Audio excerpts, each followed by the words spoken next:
สิจัดทุกคนมื้อนี้มาพบมาพอกันอีกแล้วเนาะมื้อนี้ได้โอกาสก็เลยมารีวิวโรงงานน้ำก้อนของลูกค้าเวียดนามให้ทุกท่านทุกคนได้เบิ่งนํกันเนาะตัวนี้จะเป็นเครื่องเฮ็ดน้ำก้อนขนาดใหญ่ก็ว่าได้เนาะเครื่องนี้จะเป็นเครื่องขนาด15ตนต่อมื้อเนาะออกแบบและคิดค้นด้วยบริษัทเวียดนามของพวกเฮาเนาะ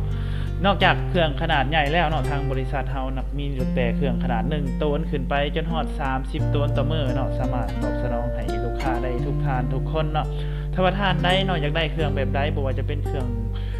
บรรจุขวดบรรจุกระตุกบ่จะว่าเครื่องกรองน้ำเนาะจะเป็นเครื่องเป่าขวดเครื่องเป่ากระตุกเนาะทางบริษัทเวียดนามเฮามีหลายๆผลิตภัณฑ์ให้ลูกค้าเลือกซื้อเลือกใช้ได้ตามใจเนาะถ้าว่าท่านได้เนาะอยากสอบถามข้อมูลเพิ่มเติมอยากถามเกี่ยวกับหยังสามารถสอบถามได้ที่เบอร์โทรเนาะ02924144141หรือว่าท่านใดอยากเข้ามาเบิ่งเครื่องของการก็ได้เนาะของการเฮาเป็นตั้งอยู่บ้านห้องสุภาพเมืองไซเสถานครหลวงเวียงจันทน์ทางการทางที่ต้อนรับทุกท่านทุกคน